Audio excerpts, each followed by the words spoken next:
scheduled it for today to have Quinn to come and to speak for us in a regular service, and that worked out better anyway, and we're glad to have him here with us today. We've known the Murphy family for a long time. I have first came to know them through my son, and he married Quinn's sister, and we got acquainted with them that way.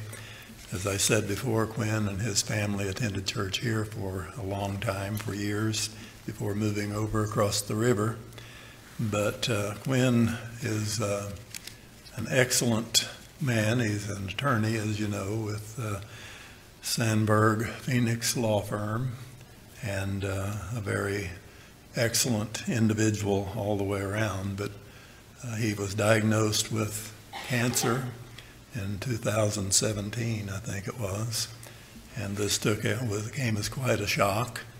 Stage 4 lung cancer, and of course our church and others besides us, of course, began praying and crying out to the Lord for healing for Quinn, and he is now 3 years clean of cancer, and that's a tremendous blessing. But through this, he started a blog called Lion Strong and posted messages on there periodically, and they became quite a blessing to all of us who were keeping up and reading them, glorifying to the Lord and praising the Lord through this entire thing. Certainly before he knew that the Lord was going to heal him of the cancer, he was already writing these, and they became a great blessing to us. But anyway, we wanted to have Quinn to come and to not just share his testimony, but whatever he would like to do this morning by way of bringing the gospel. But it's good to have him here in our services, and we welcome him to the pulpit, and we're quite sure that what he has for us will be a great blessing. So hold him up in prayer as he comes to bring us what the Lord has given him for us today. Brother Quinn, would you come, please? Good morning, everyone, on this cold February morning, even colder than I thought it would be when I got out of bed this morning. And around our house, the way it works is I'm always hot and my wife's always cold. I know that's not the case with any of you, but this morning we were both cold, so I think she thinks I finally came to my senses. This morning, I appreciate you having me out to talk about 10 things that I learned during my battle with cancer. And as Tom mentioned, we went to church here for many years, but when we moved over to Illinois, we haven't been back just because we have a new church over there, and we attend there regularly. But I was here 2 or 3 weeks ago, I believe it was, to hear my nephew Christian Henry preach. And I remember after that sermon, he gave an excellent sermon, joking to Pastor Tom that what we were witnessing that evening might actually have been the culmination of years of planning by a young and very politically savvy Christian Henry.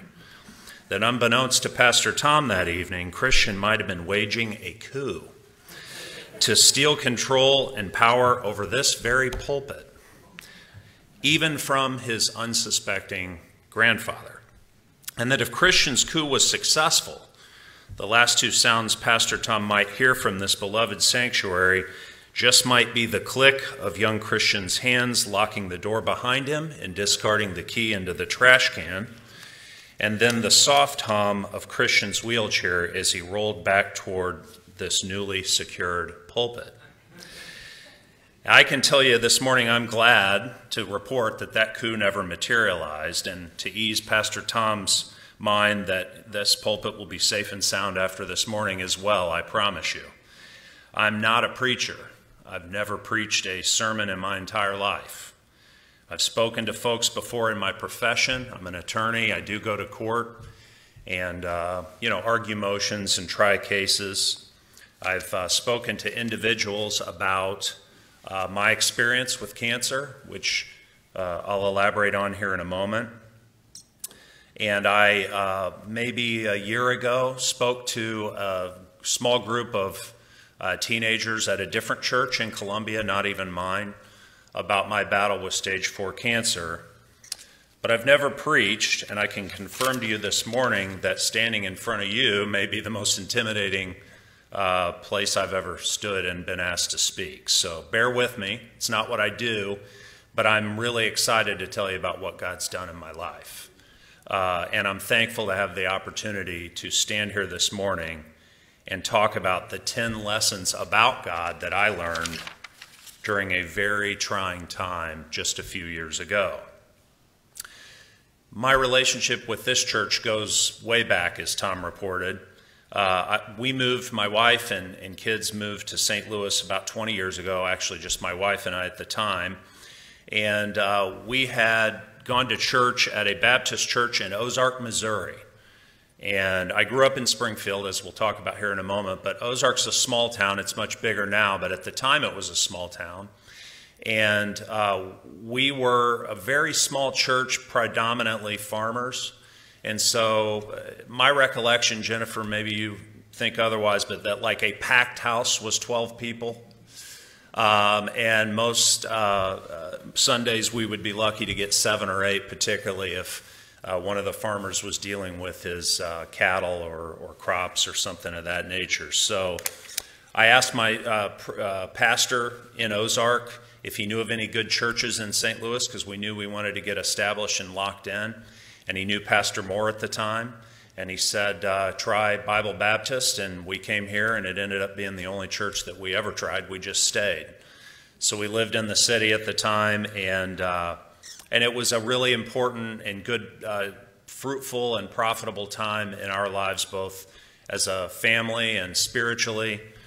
We had both our kids while we were attending Bible Baptist, and I attended law school while we were at Bible Baptist.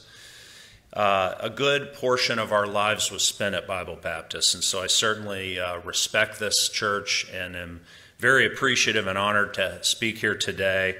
I know, because my sister would tell me while I was battling cancer over the last few years, that every Sunday I was prayed for, and, that meant a lot. And, we felt it. And I thank you for that. I want to start with reading a letter from a medical professional dated June 13th, 2017. I write to confirm the medical history and oncology prognosis of Mr. Quinn Murphy. Mr. Murphy presents as a 6'5", 230-pound Caucasian male with no family history of cancer or related medical condition. On March 3rd, 2015, Mr. Murphy underwent a preventative colonoscopy at his primary care physician's direction. Having experienced no prior symptoms, Mr. Murphy was doing exactly what a prudent medical provider would recommend: schedule a colonoscopy before exhibiting any symptoms so that any signs of colorectal cancer could be identified and treated early. When identified and treated early, colorectal cancer is one of the most survivable forms of cancer there is, with a 95% chance of recovery. That chance of recovery decreases significantly and dramatically if early detection is not accomplished and the cancer is left to spread unchecked. Once the cancer has spread to a patient's liver and lungs, to the extent it has in Mr. Murphy's case, a patient only has a 5% chance of survival. The colonoscopy performed on Mr. Murphy revealed a polyp of the descending colon, which was resected and reported as endocarcinoma, moderately differentiated. Upon receiving this report, Mr. Murphy's physician did not order a CT scan, didn't refer Mr. Murphy to a surgeon, and did not recommend related treatment. Instead, when confronted with signs of early-stage colorectal cancer, Mr. Murphy was advised to come back for another colonoscopy a year later, giving the cancer time to grow and spread unchecked. Mr. Murphy followed the instructions of his physician and returned 1 year later on May 31st, 2016 for another colonoscopy, which presented his physician with yet another opportunity to catch and treat his order immediate medical treatment. Instead, for reasons that defy explanation, Mr. Murphy was given a clean bill of health and simply told to schedule another colonoscopy, this time in 5 years. Mr. Murphy did not have 5 years to wait. Within the next year, he began to exhibit concerning symptoms that caused him to immediately seek care from another medical professional. Unfortunately, by that time, the cancer in Mr. Murphy's body had spread to his liver, lungs, and was fully metastasized in his entire bloodstream. Ultimately, the failure to catch and treat Mr. Murphy's cancer early were the direct cause of Mr. Murphy having a condition with a 5% survival rate at the time of treatment instead of a condition with a 95% survival rate at the time of treatment. Having reviewed Mr. Murphy's medical file and based on 40 years' experience as an oncologist, this is effectively the difference between almost certain survival and almost certain death. Going forward, Mr. Murphy will require constant checkups, extensive tests, and more likely than not, additional surgeries, all for the purpose of doing everything possible to avoid recurrence. And even with these preventative measures, the likelihood of a recurrence borders on a near certainty. Mr. Murphy is the sole provider of his family. More likely than not, Mr. Murphy will reach a point in the next few years where he can no longer work or earn an income for his family. Mr. Murphy's medical surgeries have left him with scars and a constant lack of energy, which will only decrease with time and the almost certain recurrence of cancer. Mrs. Murphy has had to take on the burdens that were once his. She and their children will also have to live every day with the fear that the cancer will someday return and they will lose a husband and a father well before his time. The challenges of Mr. Murphy's future, once a distant possibility, are now all but a scientific certainty for Mr. Murphy and his family. That's a tough letter to read, even today. I can assure you that was a really, really tough letter to read at the time when I was in the middle of this. I remember reading this letter and hearing what he had to say about my future and just thinking to myself, how can this be me? I mean, I read about people that this happens to, people that go through challenges like this and cancer hits them out of the blue, but that isn't you. That isn't me. How can this be me? I was 45, 46 at the time. I was healthy. I ran, I exercised, I had some knowledge of nutrition, tried to be intentional with my diet. I had a promising future. I had 2 young kids that were on the verge of their teenage years, which, as we all know, is a time you really want to be there for them. I just couldn't believe it was happening. I couldn't believe what this man was telling me. And I didn't understand how I had come to this point in my life where I was being told that effectively I am going to die of cancer. How do you receive that, right? I mean, we think about it, or maybe we don't think about it. I didn't know anything about cancer. And when I got this prognosis, it was, needless to say, really tough to swallow. So my biggest question was, how did I get to this point? And I think to understand my story and to understand how I got to this point, we actually have to go back. And we have to go way back to my start. I was born in Springfield, Missouri. I am the son of 2 artists and musicians. I got into sports at an early age. Pretty much tried everything, but soccer was kind of my favorite at the time. I wasn't a particularly big kid, but I enjoyed playing soccer with my friends. And later I picked up a basketball and kind of fell in love with the game of basketball in elementary school and started to play and work on it with my dad. I was always pretty skilled at basketball, but I was never the biggest kid. I grew late. And so, for most of my junior high and high school years, I was a small kid that could play but wasn't really the most physically intimidating kid on the court. Now, I've always been a big Oklahoma Sooner football fan, which I'm sure either you are or someday will be, with the exception of the Henry family, perhaps.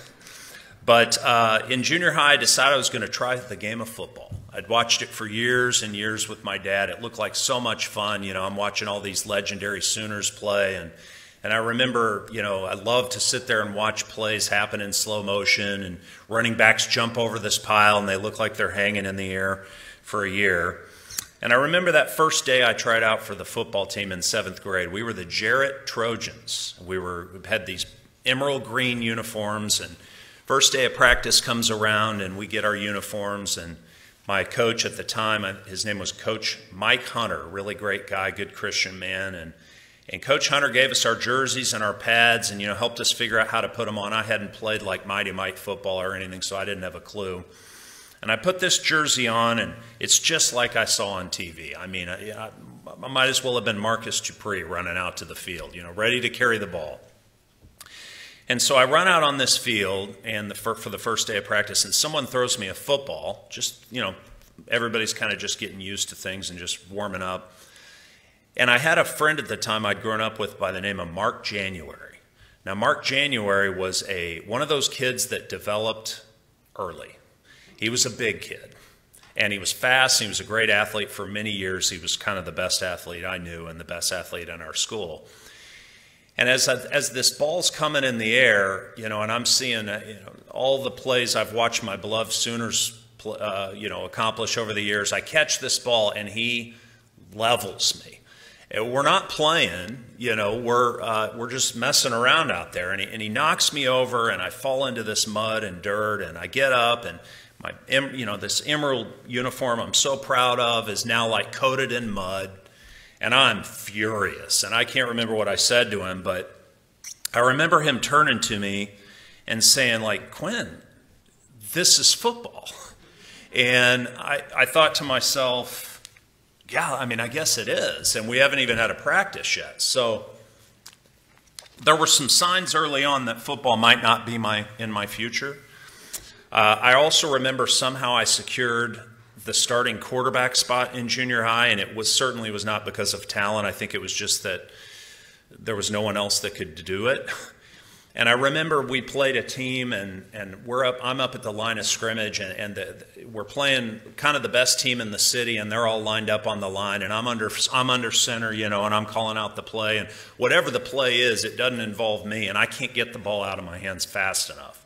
And it's a quick pitch right or left or something, and all the defensive linemen who knew me from basketball primarily were talking at the line of scrimmage about, like, we're coming, Murphy, we're coming. And I'm like, I'm getting rid of this football before you come, I promise you that. So I decided not long after junior high that I would start focusing on the game of basketball.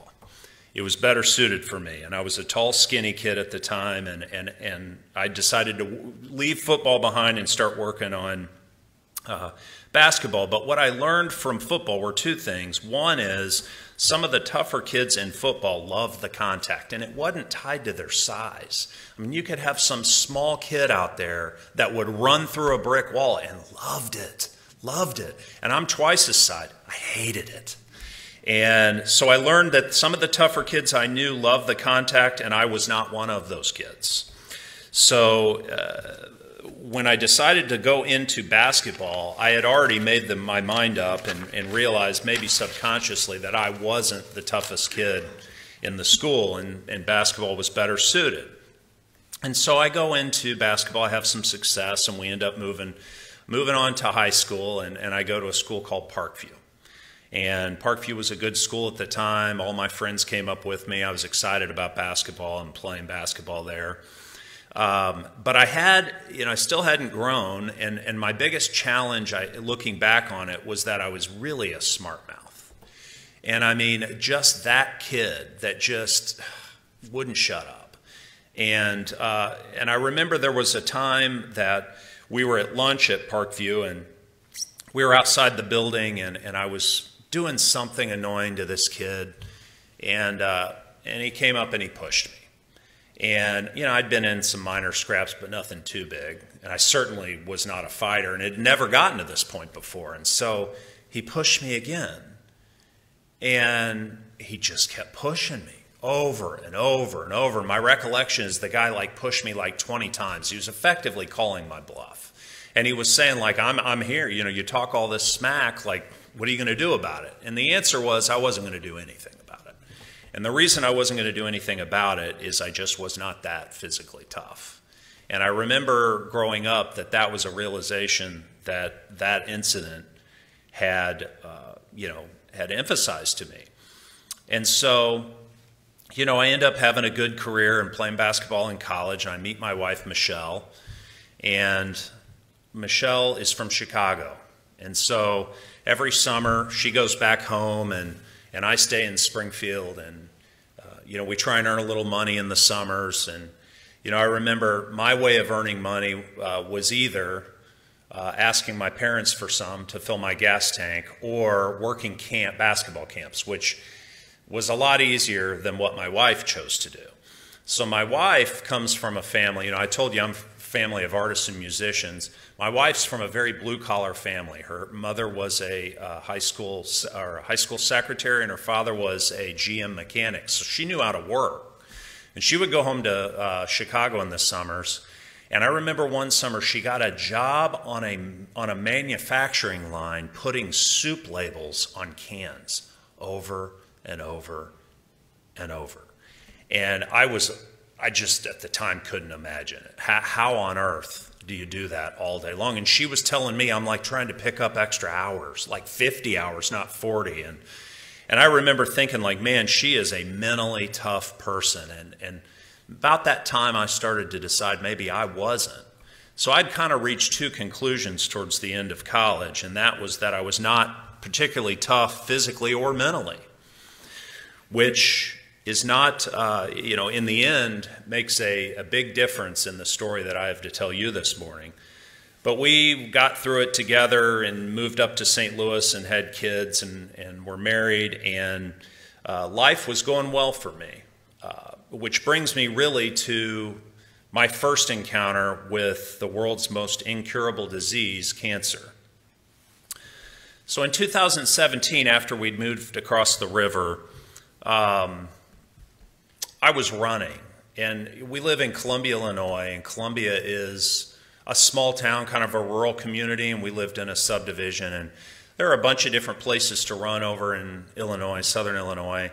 Sometimes you can take runs through cornfields, and that's kind of fun, but to mix it up, sometimes we would run these back roads that took us out by a really, really old cemetery up on a hill. And I remember this one morning, before I was going to work, I decided to go get a run in, and I'm jogging up by this cemetery. And it's 6:30 in the morning, it's fall, it's kind of cold, and I'm, you're sweating and coughing and spitting, just getting things rolling in the morning. And I noticed for some reason when I spit on the ground, there was this little tinge of almost like rust color. I didn't think it was blood at the time, but it struck me as odd, and I specifically remember looking at it and noticing it. And then I also remember kind of having this kind of cough that it was like a tickle in the back of my throat, and it just wouldn't go away, no matter how much I coughed. But, at the time I was, lifting weights and running, doing some boxing and kickboxing at that time just for exercise. So I felt like I was in good shape. I thought maybe my mouthpiece or something had cut the inside of my mouth. I felt great, no problem. So I just kind of blew it off and moved on. But the cough kind of wouldn't go away. And so I decided that I will go to my primary care physician, and I will see what he has to say, see if he'll give me a Z-Pack or something. I thought maybe I have some bronchitis. So I did, and I went to him, and he did all the stuff with listening to my lungs and all that, and he gives me a Z-Pack, and I go on my way. And I go home, I take the Z-Pack, I feel better, wasn't coughing quite as much, and didn't really have too much of a tickle in my throat for a couple weeks, and then a couple weeks later it returns. And I just remember thinking never really had that before. I think I better go back to him and just make sure that I got the right medicine or whatnot. And again, all this while I'm running, lifting weights. I mean, I'm very active, playing basketball with my son, coaching him. I mean, I feel fine. And so I go back to him, and he again, takes a look at my chest, listens to my chest, and he says, I think I'm going to send you for an x-ray of your chest just to rule out, I don't know, pneumonia or something like that. So I'm like, sure, no problem. So I go down the street, and we take this x-ray. And he may have taken an MRI at the same time of my chest. I'm not really sure, but I know we've got some folks that played sports or athletes here, and you've probably been, maybe many of you have been through MRIs. You kind of go through this scanning thing, and then you sit out in the waiting room and you wait for them. And it seems like for a long time you wait for them. And so we do this MRI, and I'm by myself, and I'm sitting in the waiting room waiting, and it goes on and on and on and on. And finally, the technician comes out and he says, Mr. Murphy, I've got your MRI, I've got your x-ray, and I've sent it on to your primary care physician. And I said, okay, well, what did it show? And he said, well, your physician's going to call you. And I said, well, that's fine. I'll talk to him, but what did it show? And he said, no, he's going to call you. And I knew something was wrong. He wouldn't tell me what it showed. And I said, no, I'm not waiting for him to call me. I drove right down the street, and I went right in the office to my primary care physician. And I said, I need to see him, and I need to see him now. And fortunately, he got me in, and we sat down in his office, and he said, I'm looking at your x-ray here. He put the x-ray up on one of those bright screens, and he said, there is this massive right body in your right lung. There's a mass of something in your right lung. And I said, well, what is it? And he said, well, it's as big as a baseball or even possibly a softball. And all my x-rays show is that it is there, and it's out towards the bottom of your lung. And I said, well, what could it be? And he said, of course, well, obviously it could be cancer, but, it could be a number of different things. We don't really know until we do some additional tests. So, at that point, I'm really freaked out, and, let's do the tests. Let's get them going. So we schedule these tests, and over the next 2 weeks, I do what felt like just an eternity of biopsies and scans and tests. And I remember it all culminated in a trip to a specialist's office where we sat in a dark room to talk about and show me the scans that they'd done of my chest cavity. And what she told me was, we did some scans on you a couple weeks back, and we fed your body with sugar, and cancer loves sugar. And so then we take a picture, kind of a rolling film of your chest as we go down, and this type of film we use shows nothing but sugar. So if you have cancer, it'll show up as bright lights on this film.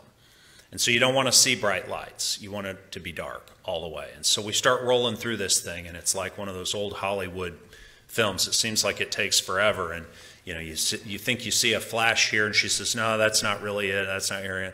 And we finally get to this screen, and the screen lights up like an explosion of dynamite. This massive lights everywhere, all over my chest. The mass in my right lung was, looked just like, a sun. There were spots elsewhere of light, and she said, this is a cancerous tumor. And through additional tests, we have determined that you have cancer in your lung, you have it in your liver, it's metastasized into your liver, kidney, gallbladder, and bloodstream. And because of that, at age 45, Mr. Murphy, you have stage 4 fully metastasized cancer, and I can't believe it. I just can't believe it.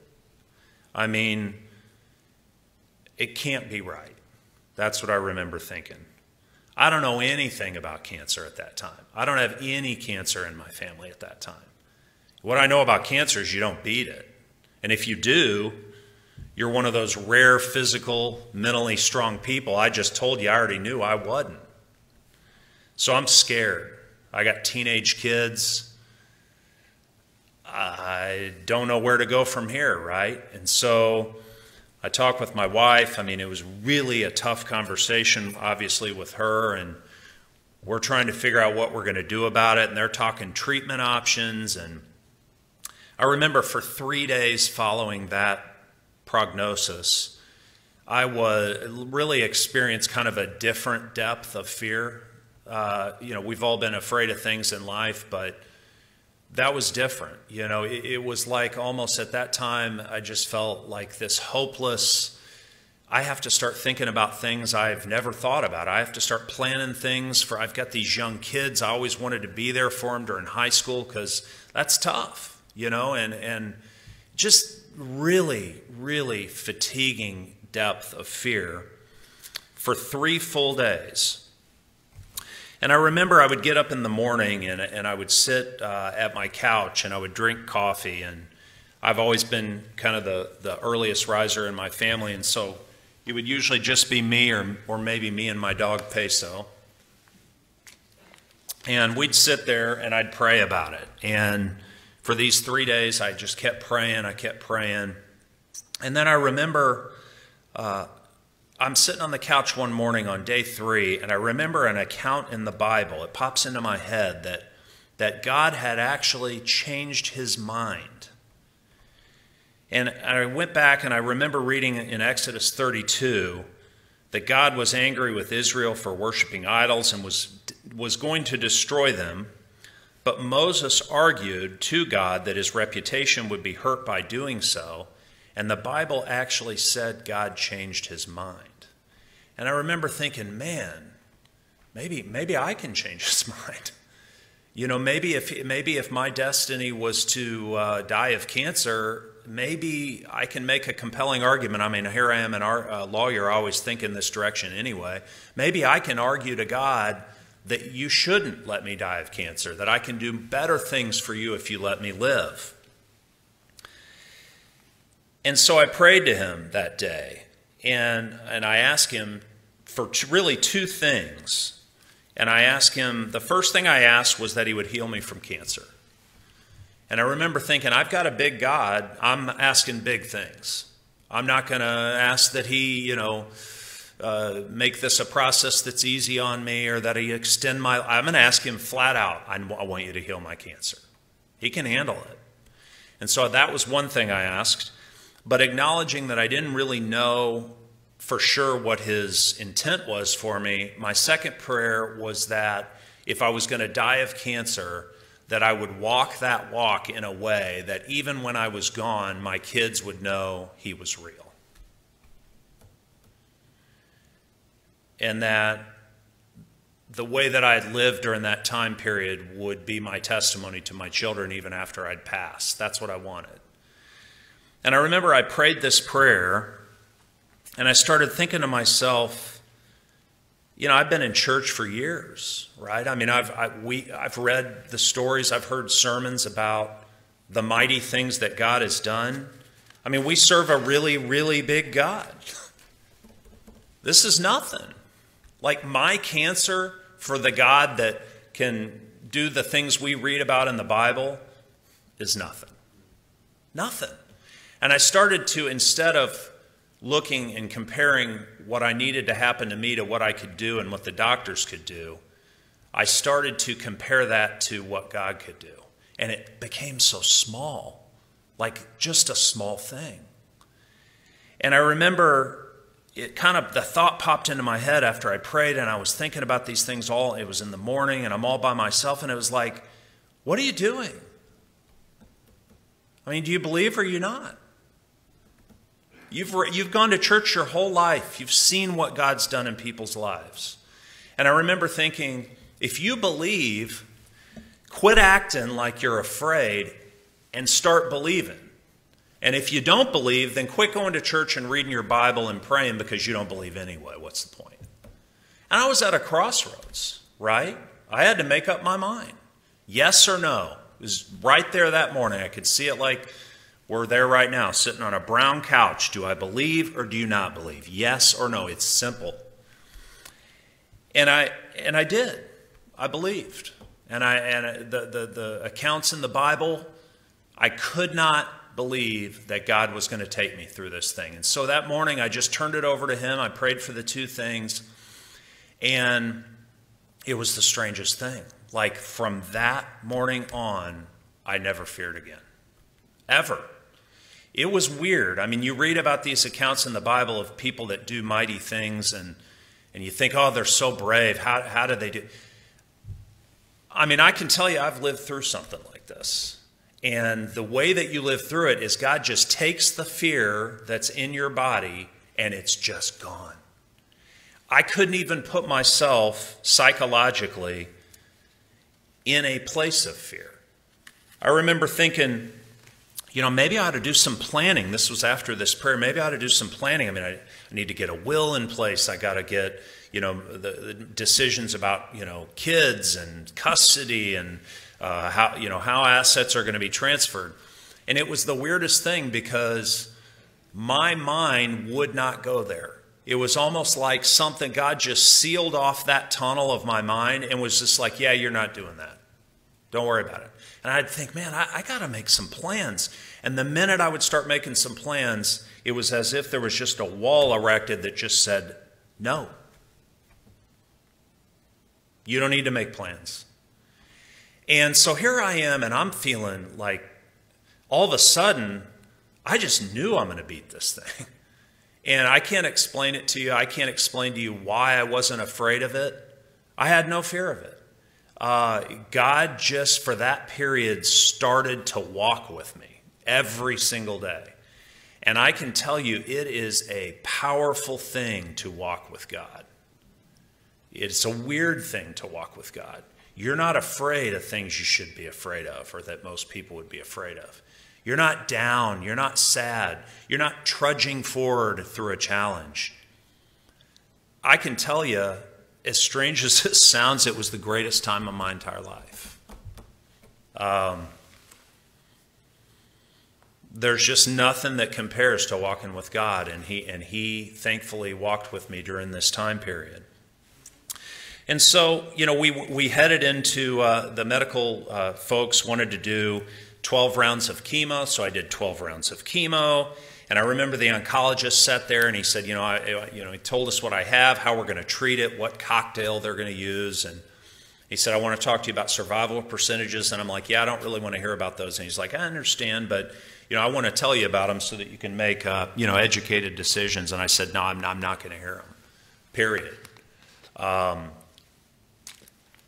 My thinking was, if it's God's will that I am healed, then my survival percentage is 100. And that's what I'm going with. So we went with 100. And he never told me. I wouldn't let him tell me. We did chemo. Chemo was tough, but to be honest with you, it was okay. I mean, we got through it. There were some tough times, but it was doable. And I went into surgery, and I did a first surgery where they took out a piece of my kidney. They took out a piece of my liver, and they did a colonectomy. And the weird thing I remember about this surgery was I had done some athletic surgeries when I was in college, and they were all orthoscopic. And I would get out, and, I was thinking, like, how marked up am I going to be, right? But I would get out, and there's just these little dots where they went in, with whatever instruments they used to repair a meniscus or whatever the injury might be. And so I guess I assumed that's the way it was going to be with this, and I never really asked. So I didn't really want the details. He's like, let me explain exactly, the surgeon before we did this first surgery, let me explain to you exactly what we're going to do. I'm like, I don't want to know. I mean, what do I trust that you know what you're doing. I'm not okay in it. I am okay in it, but I don't need to know the details. So I kind of thought I'd get out and have a couple dots or an incision here or there. So I go into this first surgery, and I mean, I'm still just trusting God, and I'm not really worried about it at all, and it's a week hospital stay over in Big Barns. I mean, a big thing, and I don't like hospitals, but I got used to them by necessity. I come out of this surgery, and I look down, and I am cut from my chest 45 staples. I mean, I look like Frankenstein. I mean, I've got these metal staples all down my stomach, and how did this happen? I didn't know. I never asked.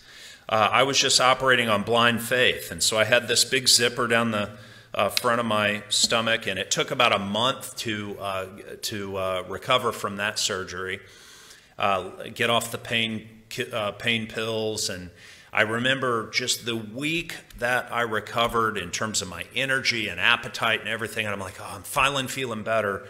They rushed me in for my second surgery. So the second surgery, I go in, and they want to take out the whole bottom half of my right lung, because that's where the tumor was.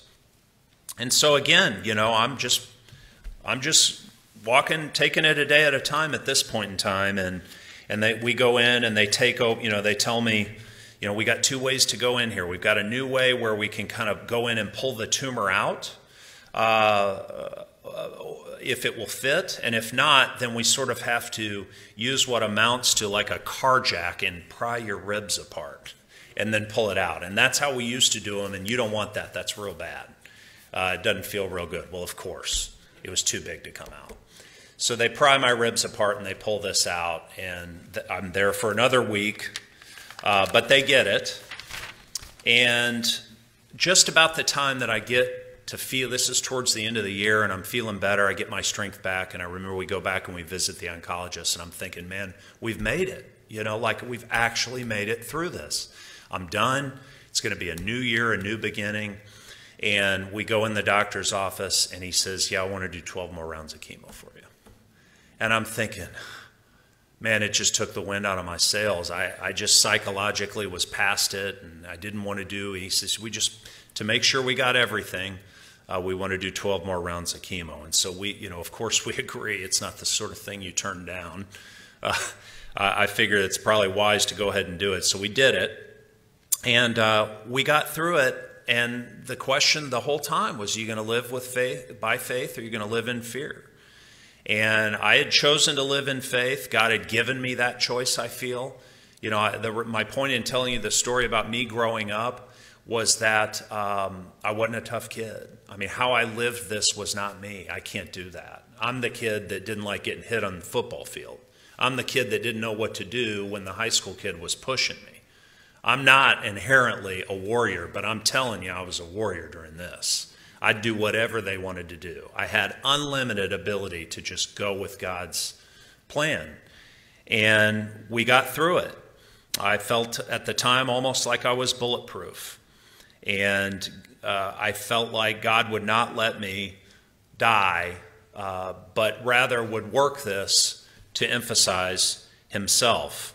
So after 12 initial rounds of chemo, 2 major surgeries with 2 one-week hospital stays, another 6 to 12 rounds of chemotherapy, and over a 2-year battle, I was eventually declared cancer-free. And that was a day of celebration for me and my family. And of course, that started a whole, a whole nother set of choices about how we were going to live moving forward with what I read to you about, recurrence risks. We don't worry about it. I don't worry about it at all. I mean, again, it's 100% survival rate. If God was on my side, and he was then, why wouldn't he be now? So I was very thankful for that, which really brings me to kind of the point of what I wanted to talk to you about, which is the 10 things that I learned about God during my battle with stage 4 cancer. Number 1, the first thing. I know we have a lot of football fans in here. I'm a football fan as well. God is good in 3rd and short. God specializes in 4th and long. Okay, he's good in 3rd and short. It is his specialty to capitalize on 4th and long. He has a flair for the dramatic. God is at his very best when the odds are at their very worst.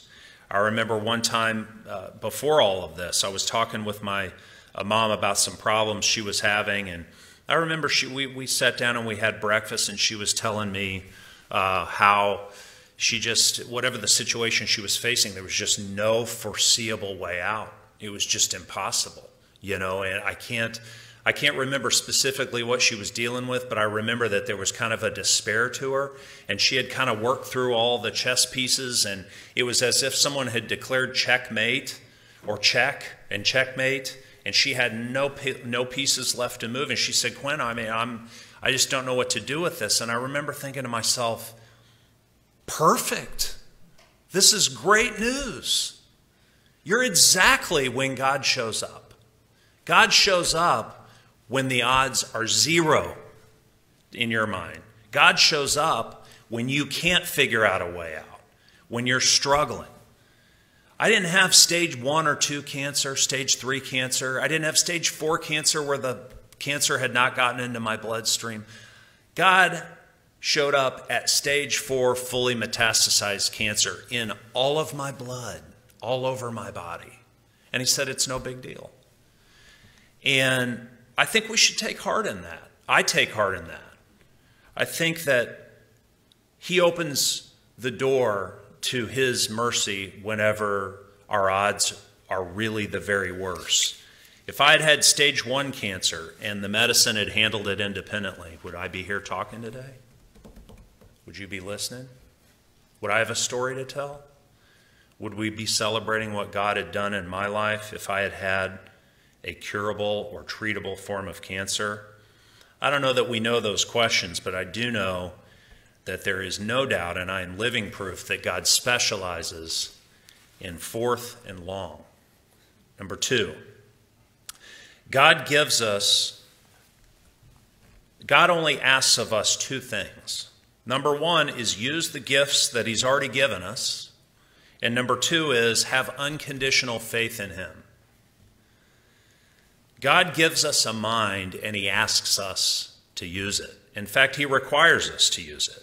I remember when I did my cancer chemotherapy treatment at Siteman Cancer Center, and hopefully none of you have been to a chemotherapy lab or ward, but it's kind of a depressing place. I remember I'd go in there and I was 30 years younger than anybody else doing chemotherapy. And I'm like, how does this happen to me? But you sit around and, you sit in these chairs and there are folks, that you're sitting in a big room and there's maybe 10 people doing chemotherapy and some are sleeping and others are there. And every once in a while you'll get by somebody who wants to talk.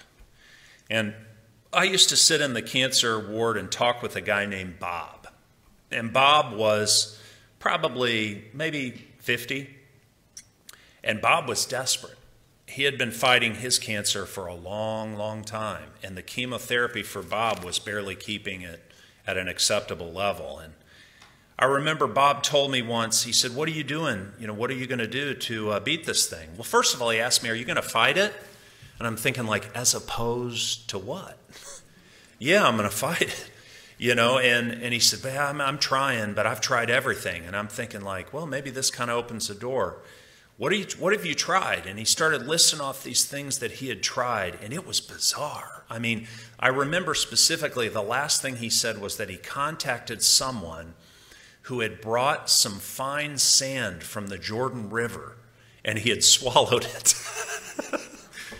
And I'm like, well, what do you say to that? He said, and it's done nothing. It's done nothing. I'm like, yeah, I'm sure it has, Bob. But I think, we all know that God can treat and cure cancer through anything he wants, including nothing. The example I always used was that God could cure my cancer, stage 4, with lemon peels, if that's what he so chose. But at the end of the day, guess what God uses a lot? Chemotherapy, medicine, nutrition. Use your head. I think God requires us to use our head in these things and not to just overcomplicate things. Use your head, leave the rest up to God was my number 2. Number 3, this is a really important one. God cares enough about our faith to shine a light on our darkest crevices during times of great challenge. We all hide areas of our life from God. It's hard not to. Sometimes we do it knowingly, and sometimes we don't do it knowingly at all. We don't even know we're hiding them. It would be easy for God to smooth out the rough edges of our lives and say, he's not that bad. Check him out. Leave us be. But that isn't enough for God. God wants more out of us. God wants a stronger relationship with us than just smooth edges and a not that bad prognosis.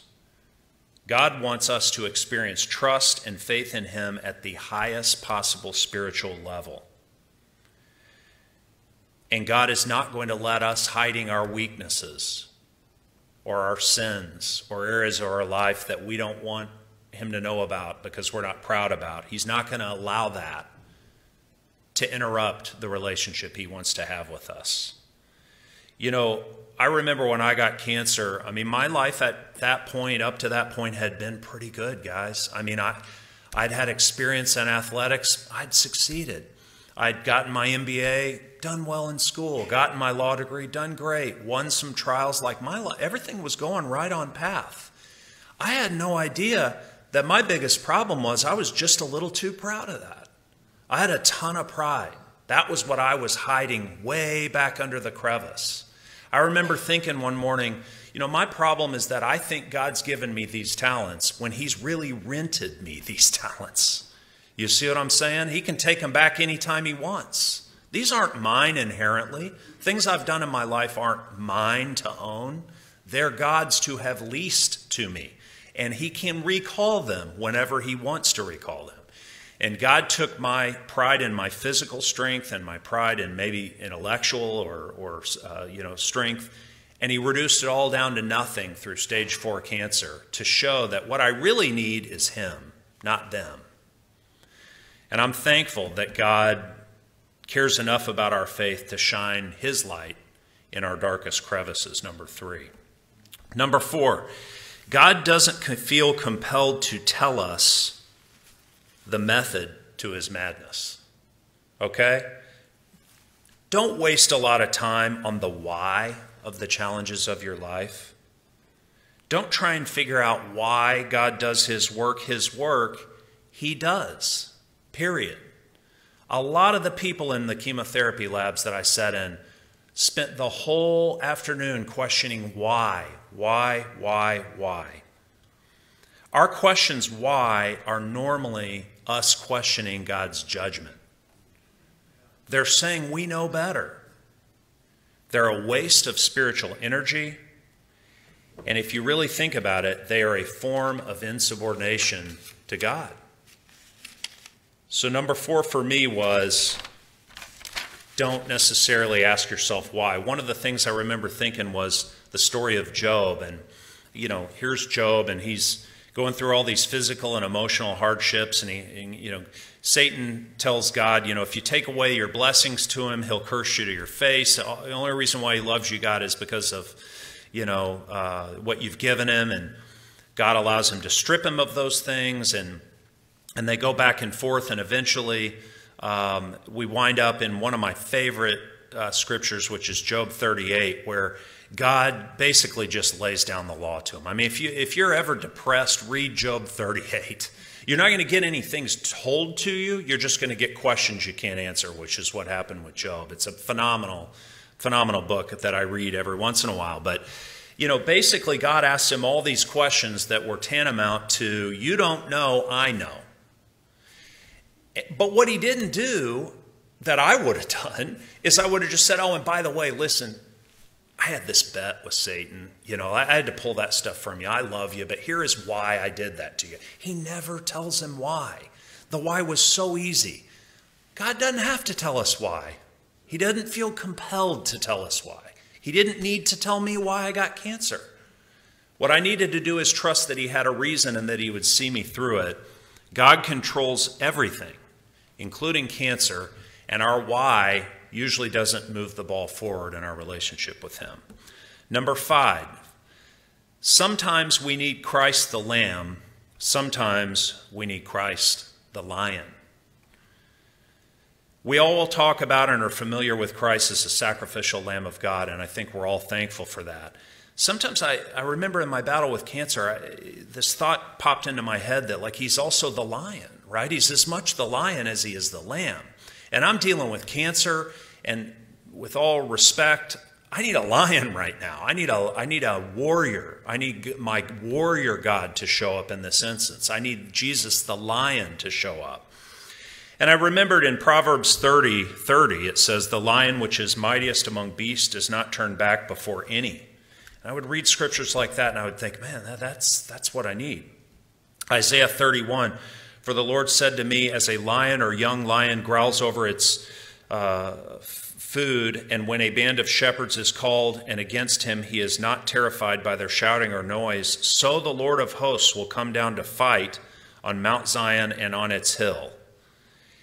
And I remember just thinking like, man, I've never really thought about Jesus as a lion, but that's what I needed at the time, which is why I ended up naming my blog post Lion Strong, because I just felt like with God by my side, I was strong like a lion or lion strong.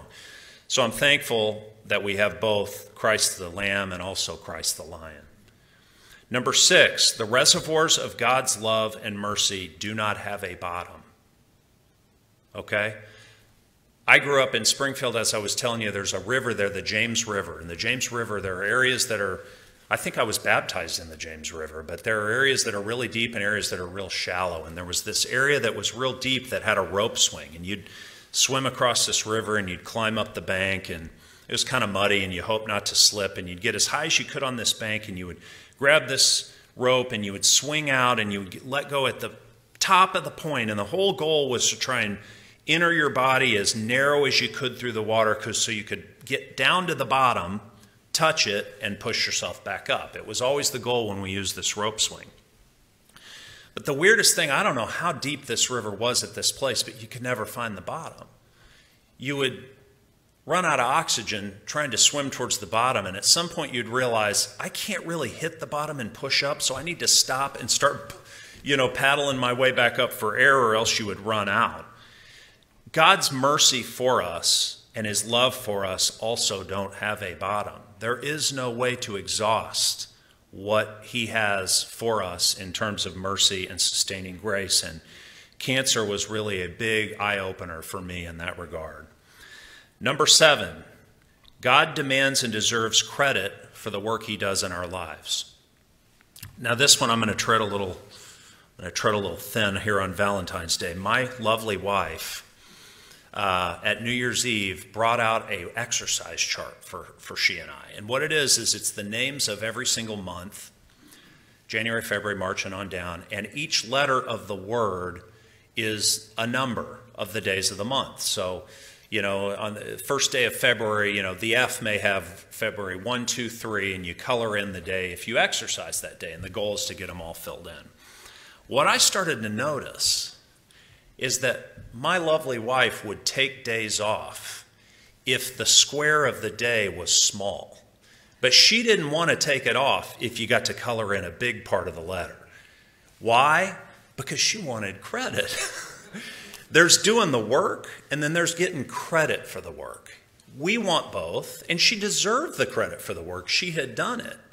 God is the same way. God wants credit, our credit, for the work that he has done. And he deserves that credit because he has done that work. So, I ended up thinking that if you fight for God's reputation, if you fight with God, and you give God the credit along the way, you've aligned your life with God's will, and you can't lose. And so, my 7th point was that he demands credit for the work he's performed in our life, which is one of the reasons why I speak to groups like this. Number 8, with God, how you fight is always more important than whether you win.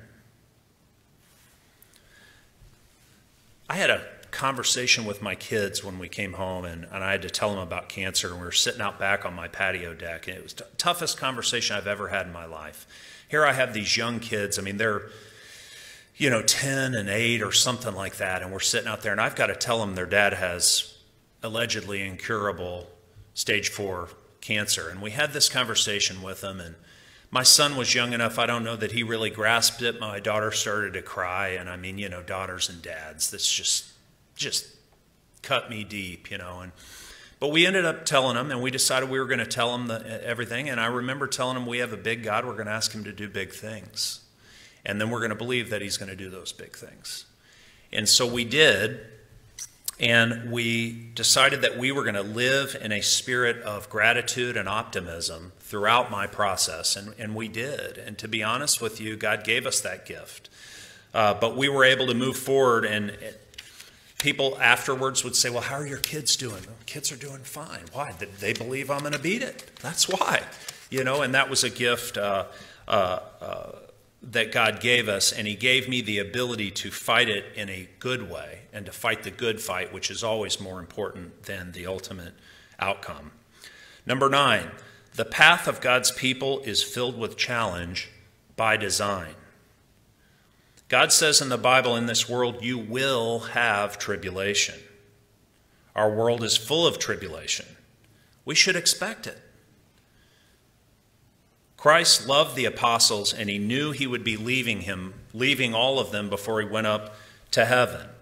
And yet he prayed, one of his last prayers before he ascended into heaven was that God would take care of the apostles, and he specifically said, I pray not that you would take them out of this world. I always found that so remarkable. I mean, here he is, he spent all this time with these guys, he loves them beyond measure, he's going to miss them, he cares for them, would give his life for them, has given his life for them. And I put myself in that position, and I'm going on a trip. The last thing I'm going to pray is, God, don't let them come with me. I'm going to say, bring them with me, right? I love these people. His design was not that they come with him. His design for us is that we live in the world where he says we will have tribulation. It's not an accident when we face challenge.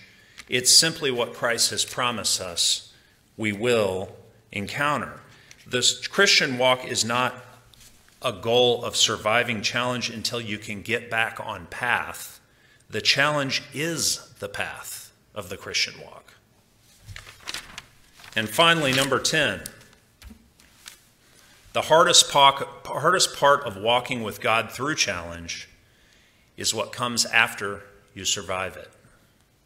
With cancer, I woke up every single morning with one enemy, cancer.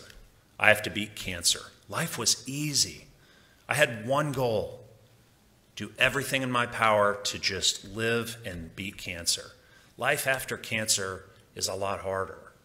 It's not deep cuts, it's death by 1,000 paper cuts. You would think someone who had survived stage 4 cancer would have an easier time of keeping the perspective that I had during cancer. It's hard. I get worked up over the same stuff I got worked up over, before I had cancer. It's hard for me, and it's hard for us to maintain the closeness with God that we experienced during that time period, and I miss it. I miss it a great deal.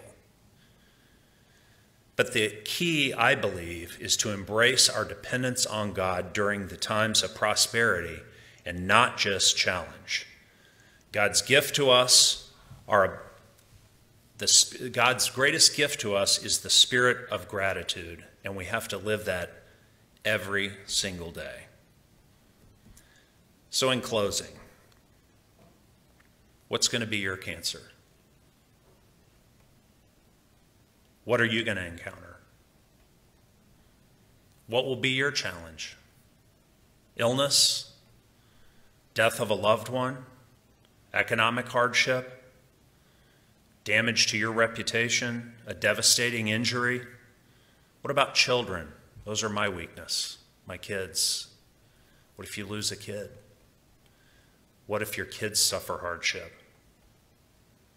Unfairness to your children. We will all have some form of cancer during our lifetimes.